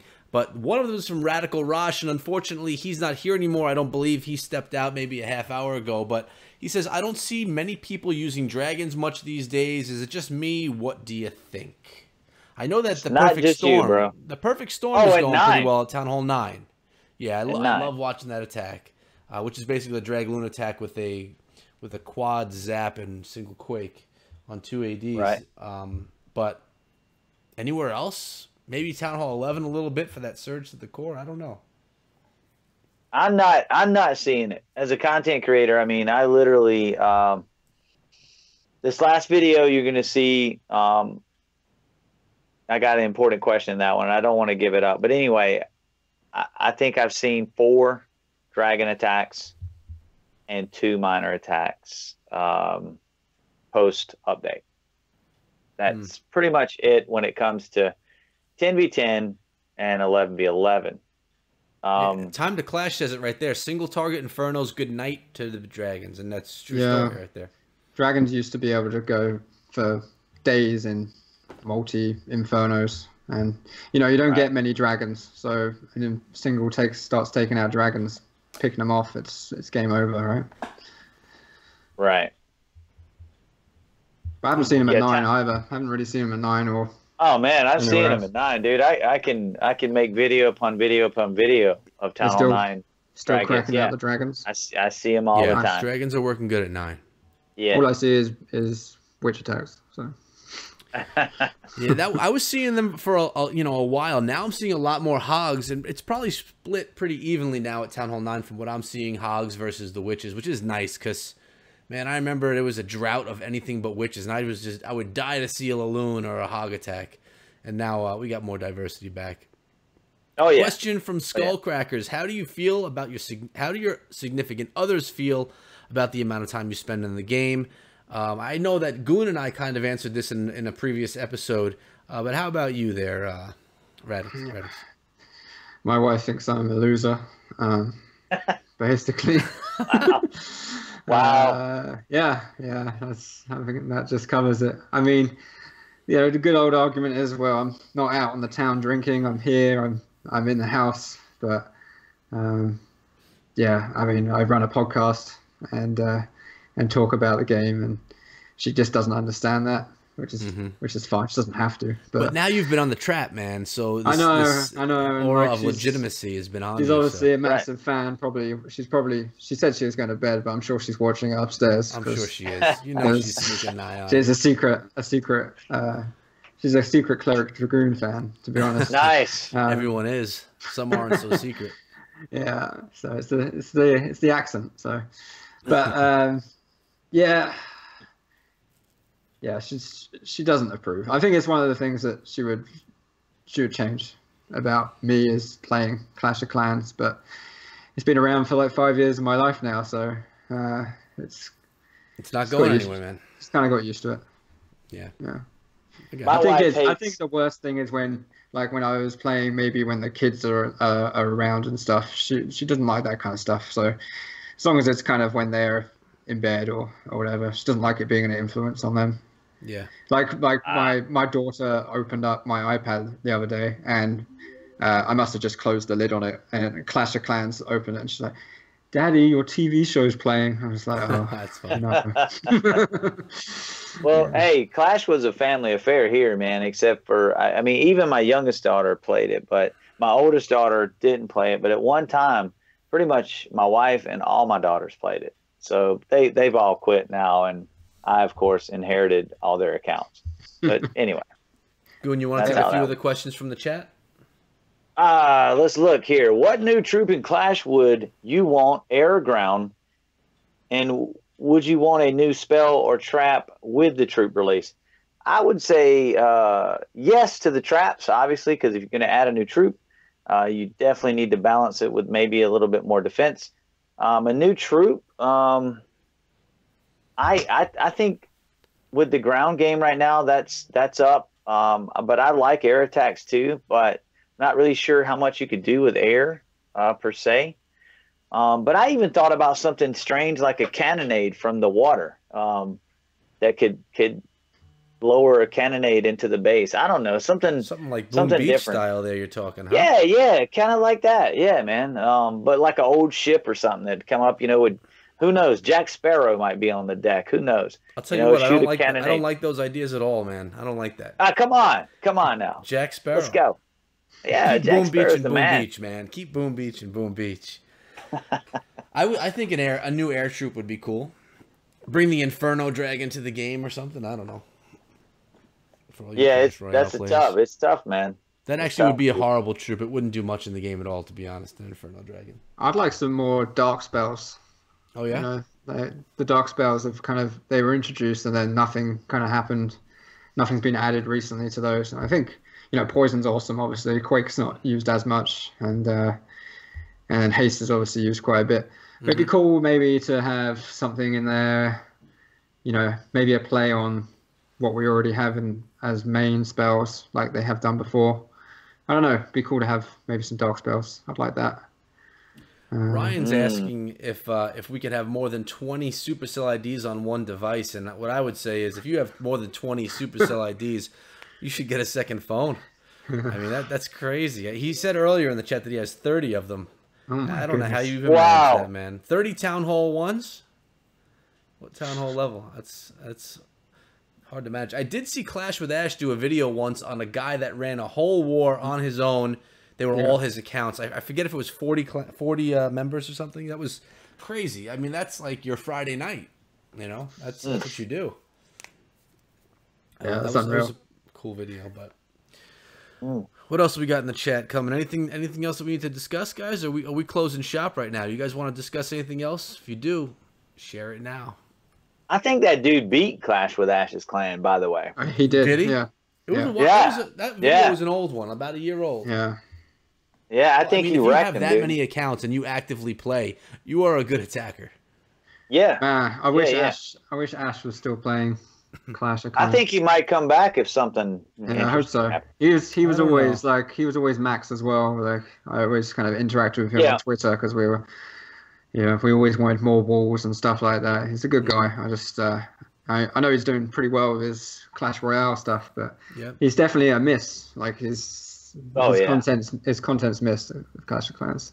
Content and personality. He is a great guy. Oh yeah, no doubt. But he's wrecking shop in Clash Royale. Like he's one of the big faces of Clash Royale. So I think he's got a good thing going over there. Good for him. Yeah. For sure. Do you like the balance at Town Hall 10 now, or do you think they should revert the Infernos back? And Darian did mention that Supercell is going to be giving them some type of a buff. I think he said it in that what was it, that Reddit forum, that they saw that there needed to be a little bit more juice in the Infernos, especially on multi. You didn't hear that, Goon? I did not. I didn't read the whole summary of that, but I don't know, man. It's like RUDAX was saying. I mean, the hit rate isn't like grown exponentially at Town Hall 10. I mean, yes, it's definitely changed some, but I don't know it's enough to warrant. I mean, is average war percentages changing that much to warrant a buff to the Infernos? I would say that the multi-Infernos are like a waste now. So worthless. Yeah. So if they're going to buff those, that makes sense to me, for sure. I mean, you can queen charge that and not have any issue. You can heal through anything. Like it's if there's an Inferno on multi, it's basically game over. There's just no point. So if they're going to buff that, then that's a good idea, because that might open up more possibilities in base building, defending other things and stuff. So that would be a good idea. But apart from that, it's looking pretty good. I definitely wouldn't revert back to the old way. Yeah. This didn't change it all that much. It wasn't game breaking, but it certainly helped. It's helped progress people's attacks and stuff. So. Well, think about the diversity right now, man, at Town Hall 10. I mean, it's insane, dude. As a content creator, I'm seeing so many different attacks right now that I wouldn't have seen pre-update. I'm seeing HGHBs. I'm seeing, shattered, cold-blooded hobos. It's just crazy. I even seen a Grundinator. Yeah, I'm like, Grundinators. What's going on? Is that real? Like, I'm loving it. That's just me. Time to Clash has a nice question. I believe that Vegas Live is going on right now, right? Yeah, that's true. Clash Live in Vegas. He asked if it could be anywhere, where would you want to go to a live event for Clash of Clans? And for me, I'm going to say New York because it's close to home and I could definitely go. So Clash Live, New York, I would be there. Where would you guys want it to be? Closer to me, obviously, but I mean that's we're all selfish, right? What if money wasn't an issue? Like, Hawaii. Hawaii. Like, that'd be nice. Sweet. Oh yeah. I think somewhere like, I think London would be cool, just because I know London pretty well. New York, I think New York would be awesome. Didn't they have an event at London though? Yeah, they did. I think this time last year actually. Yeah, because one of our guys went to it. I know for sure. I think his name's Ned. Of course, now he lives in England. I mean, so I mean, they've been. I feel like there's been so many events in so many places. They're covering a lot of awesome places already. Right. Not New York, though. New York is an awesome place. I mean, if you're a New Yorker, New York isn't an awesome place, but for anyone else. We haven't done New York yet, huh? I don't think so. I know. Yeah. We had one. We had an event for North Carolina, but it ended up folding just because the actual place we were trying to get the event at, hotel wise, was so expensive, man, and we didn't have any backing, and the guys at the time didn't want to charge people, for the event. And so it ended up, it came down to money, and some people were willing to give and some people weren't. It just kind of diffused, and that was it. So yeah, it all does come down to money, to be honest. New Orleans would be cool. Costa Rica. New Orleans live. That'd be New sweet. Orleans, right during Mardi Gras? Yeah. Yeah. Whoa. There wouldn't be much clashing going on, I don't think. No, true. Nah. I don't think so. Cancun live. Yeah. Mm. Cancun. Don't you have to be like just starting college to go to Cancun? Yeah, it's true. It would look a bit weird. I think, unfortunately, there's a lot of people in Clash who are just starting college. That's true. We might be the minority. So. True story. True. But, are there we're any old topics hands that we want to touch on, guys, before we close up shop? We've been going for almost 2 hours now on the show. It's been rolling pretty solid. Anything that we've That's missed? our standard. That is our standard. I know. Goon, anything that you wanna discuss before we? Let me just ask this, RUDAX. For your podcast, what's the criteria for guests? What do you look for in a guest? Obviously you said, you get a lot of names turned into you. Obviously these guys are good attackers, probably in CWL. Is it all CWL based, or is it? Do you grab guests from Twitter? Other social media aspects, Discord, other leagues. Is it all CWL? No, not necessarily. I feel when the season's going, like if a war's just happened, we usually get someone who's been involved in one of the big ones, or maybe has a big war coming the next week. But we have like 3 or 4 bye weeks throughout the season where it's a bit more flexible. Right. Like I prefer not to have maybe someone who's a CWL attacker, maybe someone from outside the community of CWL, or whatever. Like it's like last year we had Jet from Clash Babes. Even though she was in a CWL clan, she was on predominantly to talk about Clash Babes and that awesome video that Supercell did on their behalf. Yeah, it was a cool video. So we're a bit more flexible on those kind of things. I think we're going to be a bit more flexible for this bye week too. So if I can get it all together, but yeah, it's not necessarily all CWL, but predominantly it is. Yeah. Okay. It's good to have some flexibility and just having a different guest on. I'm sure for you as well. It gets mundane and samey with asking every Town Hall 10 attacker like. What do you like to do and what's great at Town Hall 10? No one wants to hear that every week. So, hogs. Yeah, exactly. It's like, oh, really? You guys like the 3-star with hogs? Okay, perfect. Yep. So it's just trying to mix up and try some new things with that. So, you guys know it's hard to make content which stands out sometimes.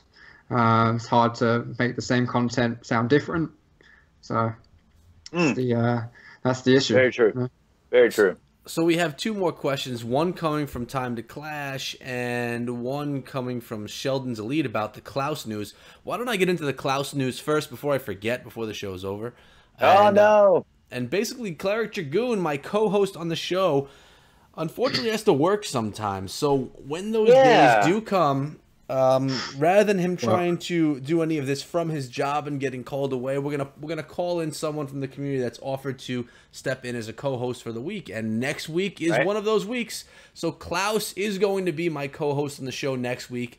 We're still working on who we want to bring in as a guest for next week, but you're gonna have myself and Klaus in place of Goon just for that 1 week, and then you'll get Goon back the following week. Is that correct, Goon? That is correct. I'm going to be in the audience as much as I can, but obviously I'll be at work. Kind of sucks, guys. I do have to work from time to time. Klaus has graciously agreed to come and co-host for me, so I'm thankful for that.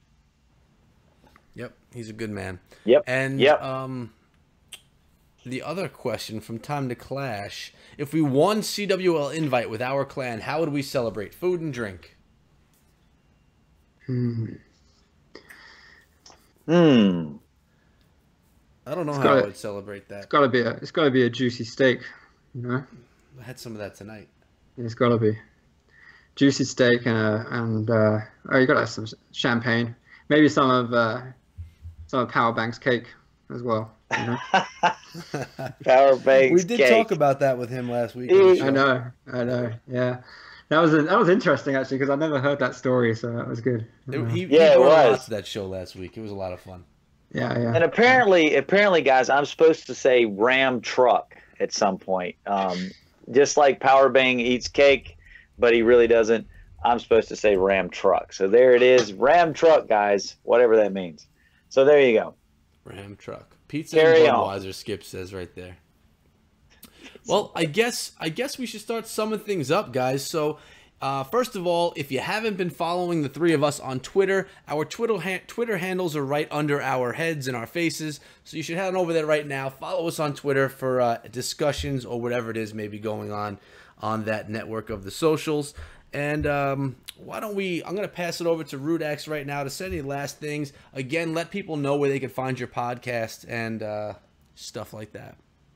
Well, just firstly say thank you to you two for having me on. I'm honored that you would have me on with your illustrious guests that you've had in the past. It's kind Happy to have you, man. You're welcome. It was good. It was good, and I'm really glad that we have this kind of content from you guys because it's I know it's like a video cast, right? But it's been quite dry on the old discussion front of late. Podcasts have come and go, and I think it's the more the merrier. Like Thanks, man. Content creators and stuff. So it's awesome. I think you guys are doing a great job, and I appreciate it. My podcast, just follow me on Twitter. I always retweet it. I do have like a CWL podcast Twitter as well, at CWL podcast it is.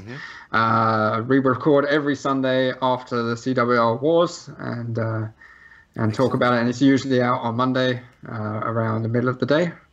And yeah, thanks for listening to me. Appreciate it. And yeah, thanks. Well, we appreciate you coming on. And guys, the link to the CWL podcast is in the description. Also, the link to Cleric Dragoon's channel is in the description. So I know we're watching the show here on my channel, which is great, and I appreciate it. But make sure you head on over to Cleric Dragoon as well. Show him some sub love because that man is just as much part of the show as I am on a weekly basis, except for when he has to work, and then Klaus will step in. But Goon, there you go. The mic is yours, my friend.